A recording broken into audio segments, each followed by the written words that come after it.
Add some more wood. You have to add wood, burns so fast. You have to add it all the time, every 5 minutes or so.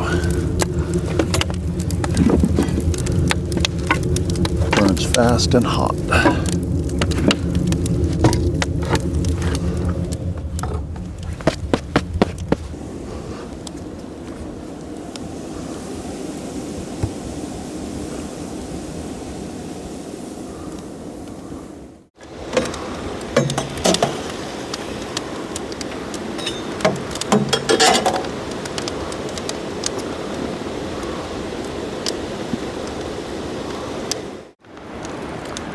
We've been boiling for over 6 hours now since we started, and we've put the entire 35-gallon tank plus a little bit more from what we collected today into the evaporator, and most of the water has evaporated, so it's getting very close to being maple syrup now. This small home evaporator pan does have some baffles in it, which we don't really use. The baffles are meant to keep the more concentrated syrup off to one side. In other words, you add in the first baffle, and that's the least concentrated, and then it passes through a small channel into the second baffle as it becomes more concentrated, and then passes through another channel into the third baffle, and then you can draw it off once it becomes almost maple syrup. But we treat the entire pan as a single pan and boil it all down at once. That makes it a little bit easier, and we don't have to watch the level of the sap in the evaporator so much. Soon we'll be removing the pan once it gets to the syrup stage.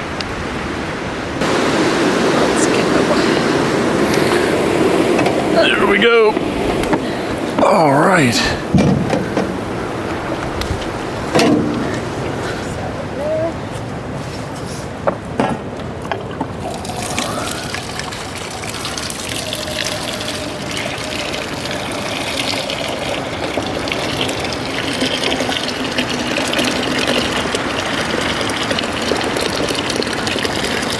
That is beautiful syrup, nice and light, like the first boiling of the season. It'll get darker as the season goes on.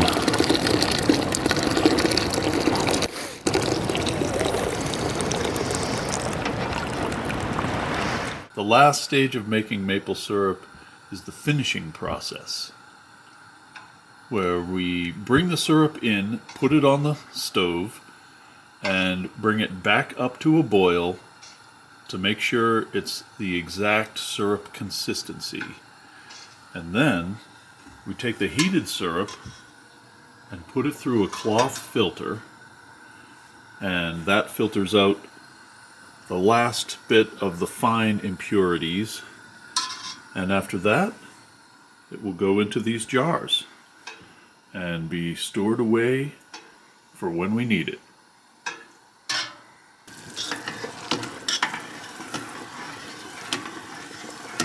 This is the finishing process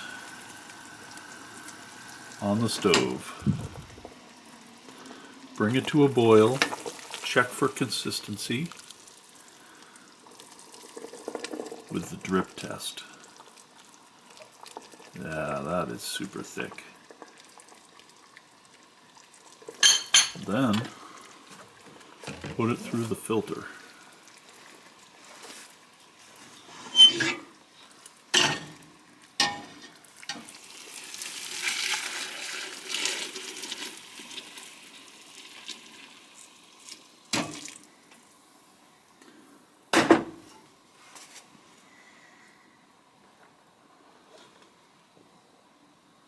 Beautiful amber color of an early season syrup. And then put it in the jar.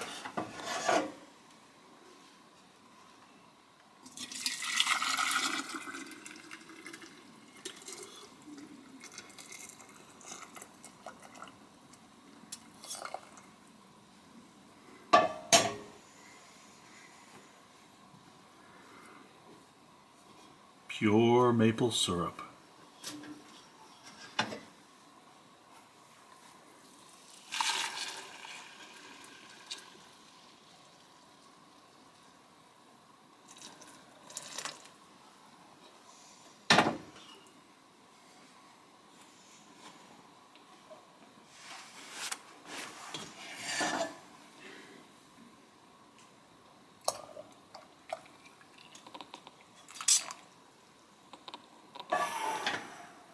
Ooh, that's full.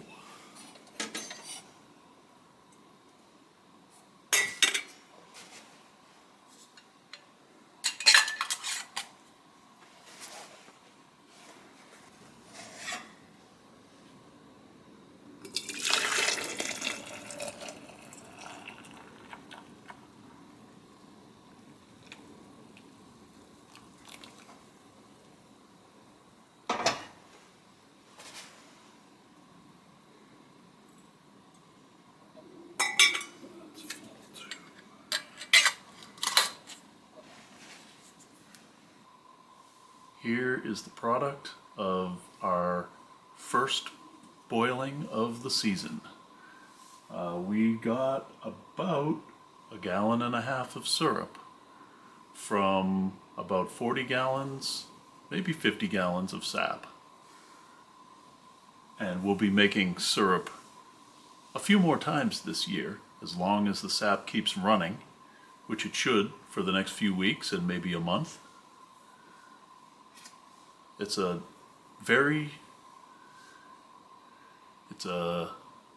sweet hobby. Maple syrup. Here we have our completed maple syrup, and here are some examples of what I like to use it on.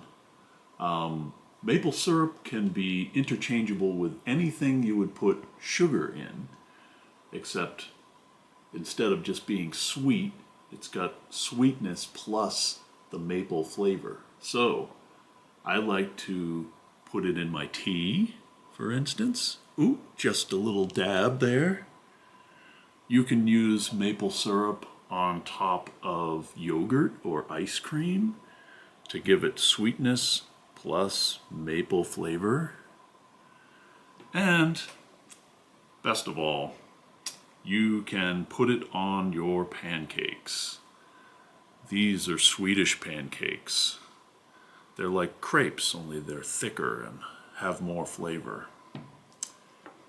Speaking of flavor, what does maple syrup taste like?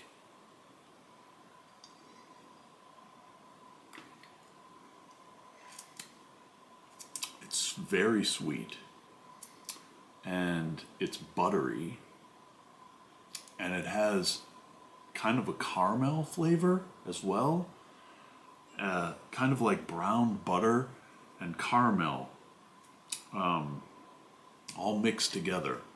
It's really delicious. I prefer the darker maple syrup. Later in the season, the syrup gets darker because the sap has more of the different things, the nutrients and minerals that the tree is using to create its buds and leaves. Earlier in the season, the sap is very light, so you get a very light syrup. So I recommend the darkest syrup you can get because it's got a really strong flavor, and I love that maple flavor.